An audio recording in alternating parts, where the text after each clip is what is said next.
RJD के पूर्व MLC और लालू यादव के करीबी सुनील कुमार सिंह सरकारी आवास खाली कराए जाने को लेकर नीतीश कुमार पर खपा है। सुनील कुमार सिंह से बात की है वरिष्ठ पत्रकार अनूप नारायण सिंह ने, सुनिएगा। जय हिंद, नमस्कार। मेरा नाम अनूप नारायण सिंह है और हमारे साथ जो बैठे हुए हैं इनका नाम डॉक्टर सुनील कुमार सिंह है। आरजेडी के निवर्तमान विधान पार्षद हैं। सुप्रीम कोर्ट में सुनवाई चल रही है, फैसला सुरक्षित है और यहाँ बिहार की सरकार है सुनील कुमार सिंह के पीछे हाथ धोकर पड़ी है। पीछे आप देख रहे हैं जिनके सुनील कुमार सिंह जिनको आदर्श मानते हैं उनकी तस्वीरों को पीछे फेंक दिया गया है। पूरे बाहर में ऐसा लग रहा है कि जैसे किसी बड़े अपराधी सरगना को किसी मकान से निकालने के लिए पूरी सत्ता लग गई हो। सुनील सिंह है, बाकी आगे की कहानी बताएंगे। क्यों आपके साथ ऐसा हो रहा है? देखिए, कोई नई बात नहीं है। आज तकरीबन हम 18 से 20 वर्षों से ये अतताइयों से जूझ रहे हैं और जिस तरह से एक दो रोज़ पूर्व कल जो वाक़या हुआ ये तो अभूतपूर्व है। इसने सारी मर्यादाओं का इन्होंने तार तार कर दिया। आप अच्छी तरह जानते हैं कि 8 तारीख तक हमें माननीय उच्च न्यायालय से स्थगन आदेश प्राप्त था कि कोई भी आवास खाली नहीं कराएगा। और कल रविवार था जी, हम लोग किसी कार्यवश रांची गए हुए थे। हम लोगों को 11 बजे सूचना मिला कि तकरीबन 100 से ज़्यादा पुलिस बल और 4-5 मजिस्ट्रेट आकर घर में घुसे हुए हैं और हमारे जितने भी फर्नीचर हैं सबको लॉन में फेंके चले जा रहे हैं। तो मैंने कहा कि भाई हम खुद ही आ जाते हैं, अभी आप हड़बड़ाइए नहीं। तो नहीं सर, हमको ऊपर का आदेश है और हम नहीं रुक सकते हैं। हम लेके अरे यार, कल तक हमारा स्थगन आदेश है और कल ही के डेट में बैक डेटिंग करके आपने पत्र 8 तारीख के डेट में निकलवा लिया। हमको कोई सूचना नहीं दिया गया। अगर सूचना दे दिए रहते, अगर हमको 48 घंटे का भी मोहलत देते तो हम तो खुद ही इसमें कोई रहने का हमारा शौक थोड़ी रह गया है। हम लोग खुद ही अपने सामान को कहीं शिफ्ट कर देते। लेकिन उन लोगों ने नहीं माना और अपने आका को खुश करने के लिए लगातार यहाँ से वीडियो फोटोग्राफी कर करके उन लोगों को भेज रहे थे।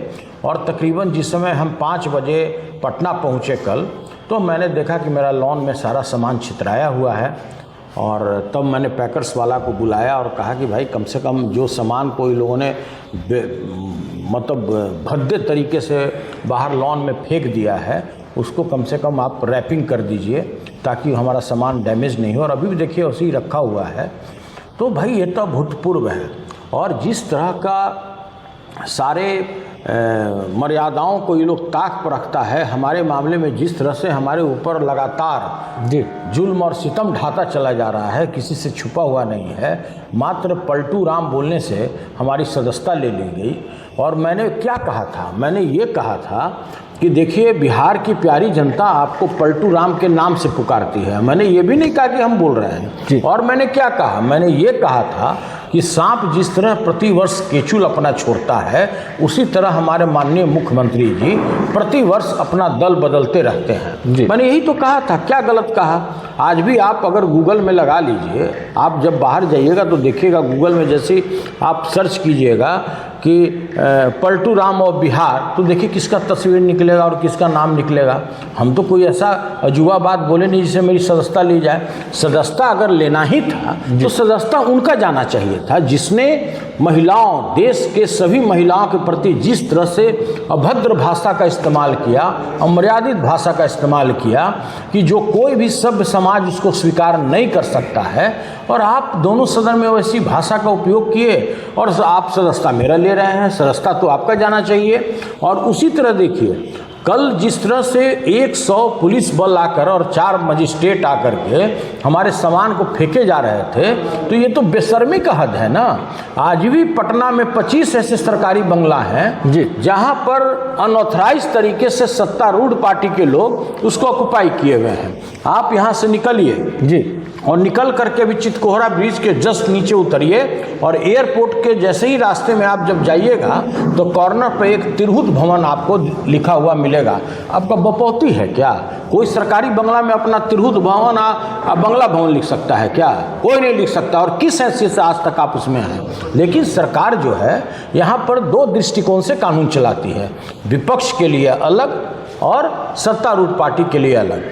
उतना ही नहीं, इसी कैंपस में जहां 20 मंत्री का बंगला बना हुआ है, जिसमें 4 नंबर मेरा बंगला है, इसी में मेरे अगल बगल में, हम नाम नहीं लेना चाहते इसलिए कि मेरा उनसे मित्रवत संबंध है, हम क्यों उनका मन खट्टा करें जी। 2 लोग अनाधिकृत रूप से बंगला को ऑक्युपाई किए हुए हैं। क्या आपको क्या हक था भाई? और आप कानून 2 तरह से चलाइएगा इस देश में। उतना ही नहीं, 20 ऐसे बंगला को हम जानते हैं जहां पर जो सत्तारूढ़ पार्टी है उसके जो उनके जूती में दाल पीने वाले लोग, जो उनका दिन भर टीटीएम करने वाले लोगों को अनाधिकृत रूप से वो आवास आवंटित किया गया है। हम नहीं बोलना चाहते हैं, लेकिन ऐसा भी नहीं है कि हम कादो से कादो साफ करना चाहते हैं। हमारा एक अलग हर एक काम करने का सिस्टम है और हम कानून के पालन करने वाले लोग हैं। जिस तरह 8 तारीख को डेट पूरा हुआ था माननीय न्यायालय का, हम खुद ही 10 तारीख को खाली कर दिए रहते, लेकिन जो इनका एक्ट हुआ, जिस तरह का इन्होंने हमारे ऊपर कार्रवाई किया अपने आकाओं को खुश करने के लिए, उनके ईगो सेटिस्फेक्शन के लिए, इसकी पूरी निंदा की जानी चाहिए। लेकिन एक बड़ा सवाल है कि बिस्कोमान में सरकार चाह रही थी, केंद्र और राज्य सरकार, की अब सुनील सिंह के युग का अंत हो जाए, लेकिन आपने कमाल कर दिया। तो आपको नहीं लगता है कि वहां की हार की खीज आपसे निकाली जा रही है? देखिए, वोट मंत्री संतरी को देना नहीं होता है। वोट यहाँ पर जितने भी मुलाजिम हैं, उनके अगल बगल के जो चापलूस लोग हैं जी, जो पूरा बिहार को लगातार दोनों हाथ से लूट रहे हैं, वोट उनको नहीं देना था। वोट देना था सहकारिता आंदोलन से जो जुड़े हुए वरीय नेता हैं उनको। पैक्स के जो रिप्रेजेंटेटिव होते हैं, जो व्यापार मंडल के रिप्रेजेंटेटिव, वोट उनको देना होता है। तो वो तो देख रहे थे कि किस तरह से हमने वो संस्था जिसका आय मात्र, उसके पास बैलेंस केवल 16,000 रुपया था, और उस संस्था को हमने अपने टेन्योर में, ना तो हमने सरकार से 1 रुपया का कर्ज लिया, ना उसके प्रॉपर्टी को बेचा, ना हमने कोई बैंक में अपना जमीन गिरवी रखा, और वही संस्था है जहां पर मैंने कार्मिकों के बकाये वेतन का 250 करोड़ रुपया हमने भुगतान किया।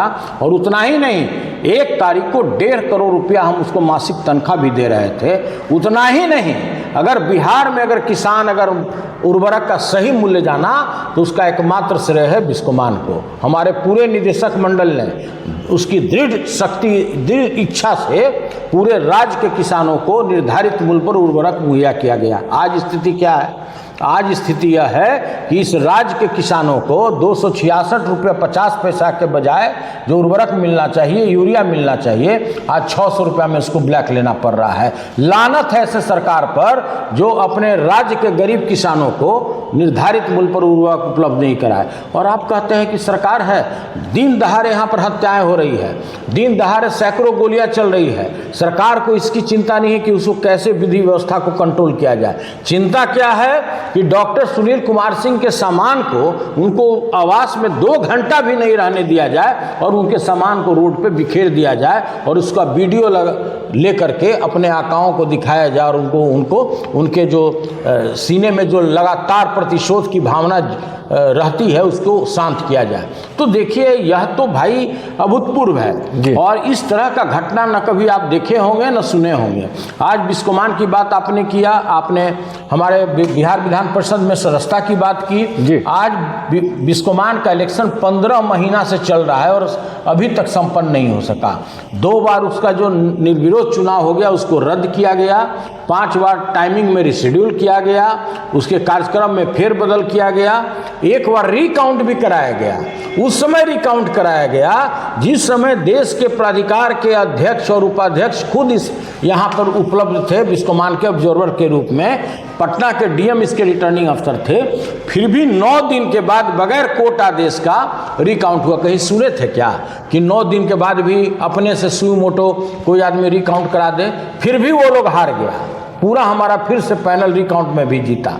तो देखिए, अभी तक तो ऑफिस बियरर का भी इलेक्शन नहीं किया, पता नहीं कब कराएगा। तो देखिए, आप धक्का मार करके आप किसी को कुर्सी से नीचे नहीं उतार सकते हैं। जिस तरह आपने बेजा अपने शक्ति का इस्तेमाल करते हुए बिस्कोमान के निर्वाचित बोर्ड को आपने आक्रमित किया, मेरे सदस्यता को आपने समाप्त किया, तो ये तो न्यायालय कहीं ना कहीं है ना। और आपने देखा भी होगा कि माननीय उच्चतम न्यायालय ने अभी तक न तो मेरे पक्ष में फैसला दिया है न सरकार के पक्ष में दिया है, लेकिन जिसको ये लोग 2 घंटे के बाद सर्टिफिकेट देना चाहते थे एमएलसी पद का, उस पर उसने स्थगन आदेश पारित किया। तो ये बेशर्मों को ये सोचना चाहिए था कि अभी तक तो माननीय उच्च न्यायालय ने अपना जो फैसला है वो सुरक्षित रखा है। तो 10 दिन अगर हम लोग रह ही जाते इसमें तो कौन सा इस राज्य में जलजला आने वाला था। और आपको मैंने पहले ही बता दिया कि तकरीबन 2 दर्जन से ऐसे अधिक बंगला है जिसपे अनाधिकृत रूप से सत्तारूढ़ पार्टी के लोग उसको ऑक्युपाई किए हुए हैं, जिसका मैंने आपको एग्जाम्पल भी दिया और सबका हमारे पास लिस्ट आया हुआ है। और यह लड़ाई कोई यहीं पे शांत होने वाला नहीं है। हम आपको विश्वास दिलाते हैं कि यह लड़ाई उच्चतम न्यायालय तक जाएगा कि भाई वो कौन लोग हैं कि भाई जो अनाधिकृत रूप से लगातार आपके बड़े बड़े बंगले में निवास कर रहे हैं। तो बिहार में कानून 2 तरह का चलेगा क्या? ये चलने वाला अनूप जी नहीं है। सर आखिरी सवाल, डॉक्टर सुनील कुमार सिंह को डर लगता है क्या सत्ता से? सीएम ने सीधे आपको टारगेट पर लिया, पहले लंबा सीट युद्ध चला, आपकी पार्टी भी सत्ता में थी लेकिन आप अपने एजेंडे पर कायम रहे, इतना कुछ हुआ, एक व्यक्ति के साथ सदस्यता विधान परिषद की जबरदस्ती समाप्त कर दी गई, बिस्कुमान से हटा दिया गया, आवास खाली कराया जा रहा है, और जिस तरह से आपको टारगेट में लिया गया है, आपको डर नहीं लगता है क्या कि सत्ता से? डर किस बात का? कोई भी मानव का जो शरीर होता है पंच तत्व से बना होता है। आपका भी है, मेरा भी है, जो बड़ा बड़ा कुमार साहब होंगे उनका भी होगा, साहब जी का भी होगा, सबका पंच तत्व का शरीर होता है। तो भाई जब हम गरीबों की बात कर रहे हैं, हम किसानों की बात कर रहे हैं, हम बेरोजगारों की बात कर रहे हैं, हम दलित लोगों की बात कर रहे हैं और पूरा मुस्तैदी के साथ कर रहे हैं। मैं ये कह रहा हूँ कि आज भी आप किसी भी ब्लॉक में चले जाइए, 500 बिहार में 534 ब्लॉक है, 101 अनुमंडल है और 38 जिला है। आप किसी जगह चले जाइए, आपको मृत्यु प्रमाण पत्र भी लेना है तो आपको रिश्वत देने होते हैं। बगैर रिश्वत का किसी भी ब्लॉक में काम नहीं होता है, किसी अनुमंडल में काम नहीं होता है। पूरा बिहार भ्रष्टाचार के आकंठ में डूबा हुआ है। मैं तो वो बात को उठाता था सदन में, और सदन में अगर आपने ये देखा कि मैंने इसकी सदस्यता ले ली तो आप हमारे आवाज़ को दाब सकते हैं क्या? इसके लिए कि भाई आवाज़ से इनको बाहर कर दो, मेरे आवाज़ को दाब दीजिएगा?